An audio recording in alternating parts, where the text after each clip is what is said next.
Hello, lovelies! I am thrilled to announce that summer is just about here, which means it's time to start thinking about summer entertaining, pool parties, barbecues, patio potlucks, and these 3 pasta salad recipes I'm going to share with you today are the perfect make-ahead options for feeding a hungry crowd. Now, it's not every day I get this excited about a pasta salad, but this is actually an antipasto pasta salad, or an anti-pasta salad, if you will. It all starts with some cooked rotini in a large bowl. You just want to make sure you undercook your pasta by about a minute to make sure it is nice and al dente. That is the best way to get really good texture in your pasta salad. To that, I'm going to add a whole lot of Italian-inspired flavors. So I've got some baby spinach that I've just chopped up. We'll get that into our bowl. Next, I'm adding bocconcini cheese. If you're not familiar with bocconcini, it's basically a fresh mozzarella. You can usually find it in these little balls, but if you can't, that's totally fine. Just buy a nice big chunk and cut it into cubes. Toss it right into your bowl. Next, I'm going to add some cherry tomatoes that I've cut in half, as well as the mild Genoa salami. Now, if you wanted to heat things up here, you always have the option to use a spicy salami, or even some calabrese would be really beautiful. Next, I have some artichoke hearts. Now, you can buy artichoke hearts in water or marinated in oil. What I love about using the kind that are marinated in oil is we're actually going to use the oil from the jar to dress our salad. Trust me, this is going to be a great addition. I'm also going to add some chopped roasted red peppers, which have a nice sweetness, and some hot Italian peppers, which have a good amount of heat. I've got some fresh chopped basil, classic, and I've got a good splash of red wine vinegar. We want to add just a little acidity and flavor to this. We'll hit this, of course, with some salt and pepper, give it a good toss, and it is ready to be devoured. I'm telling you, this one is a winner. And you can take it to a family function, and your sister's kids will say, "Auntie, pasta salad." Now, I have to admit something, and this does happen from time to time on the channel. We had these beautiful Kalamata olives that we meant to add to this salad, but they never made it in. More olives for us, of course, but I highly recommend if you're making this salad, it can't be antipasto without olives, so be sure to add them.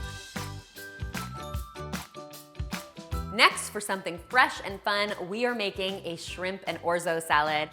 We are going to start by seasoning up and baking our shrimp. You can either do this in a frying pan on the stove, or you can bake it like I'm doing today. I'm just going to toss it in a little bit of olive oil with a hit of salt and lemon pepper seasoning. Once that's all seasoned up, we'll just put this in the oven at 400 degrees Fahrenheit and cook this up until it is nice and pink and opaque, and then we will get to work on assembling our salad. While that's cooking, I'm going to make a really simple dressing for this salad. It starts with some olive oil in my bowl. To that, I'm adding the zest and juice of 1 large lemon. You want to make sure you get lots of beautiful lemon flavor here. Next, we've got our Dijon mustard headed in here. Dijon is great because not only does it have flavor, but what it helps your dressing do is emulsify. It helps it to basically become one. Otherwise, that lemon juice and that oil want to stay separate, but Dijon helps bring them all together. I'm also going to add some freshly chopped dill and some salt and pepper. We'll give this a whisk, and now that our shrimp is cool, we are ready to assemble our salad. I'm using cooked orzo in this recipe, but of course you can use any pasta you want. To that, I'm adding some nice crunchy cucumber, my cooked shrimp. You can see they cooked up beautifully. That lemon pepper seasoning did all the work for me.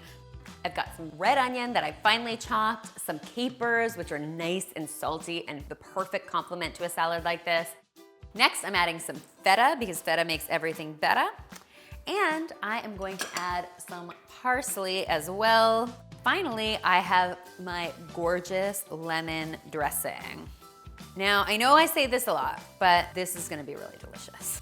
That dressing is so beautiful. It smells so fresh and amazing. Those shrimp are gorgeous, perfectly cooked. This salad can be made up to 2 days in advance and stored in the refrigerator. It's best served nice and chilled, straight from the fridge, and it is just perfectly refreshing on a hot summer day. Finally today, we are making a Mexican-inspired pasta salad that features my new favorite dressing. It's this creamy chipotle dressing, and lately I've just wanted to put it on everything. It starts with some sour cream in my bowl. To that, I'm adding just a few tablespoons of mayo. You always have the option to skip the mayo in this recipe, but I find it makes it really nice and rich and delicious. To that, I'm going to add 1 chipotle pepper in adobo sauce that's been minced. If you're not familiar with the flavor of chipotle, you are in for a treat. It's got a little bit of heat, but a ton of smokiness. It is so super flavorful. I just can't get enough of it. I'm also going to add a little agave here for sweetness. You could totally swap in honey if that's what you have on hand. And then I've got some cumin headed in here. And just before we give this a good stir, I'm going to add the zest and juice of 1 lime and of course, some salt and pepper. We'll give this a mix and set it aside while we get to work on assembling our salad. Now I have some cooked farfalle here. Of course, you can use any pasta you like. To that, I am adding a whole lot of beautiful sweet corn. Now you could use frozen or canned corn in this recipe. Those would both work. But if it's in season and you can get your hands on some fresh corn on the cob, I highly recommend you do that. Pop the ears in the oven for 10 to 15 minutes until they turn bright yellow, and then cut them right off the cob. That, I think, gives you the best flavor and the most sweetness, which is really what you want from your corn. To amp up the protein factor, I'm adding some canned black beans that have been rinsed and drained. I've got a little crunch with some red pepper, and I'm also adding in some crumbled cotija cheese.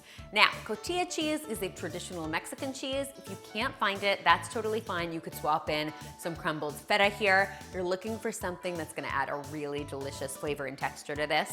Finally, I'll add a good helping of fresh cilantro. Give this all a good toss. And I almost forgot my red onion.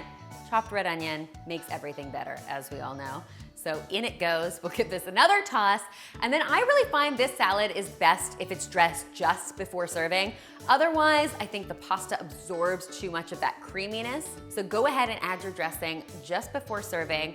This salad is extra wonderful when served chilled right out of the fridge with an extra crumble of cotija cheese on top. I hope you'll give all 3 of these tasty recipes a try, guys. And if you do, be sure to tweet me, Instagram me, or Snapchat me a photo. Because as always, I love seeing your kitchen creations. Keep in mind the full recipes are available in the description box below, so you can take a look for them there. And finally, if you haven't already, be sure to subscribe because there is lots more deliciousness where this came from.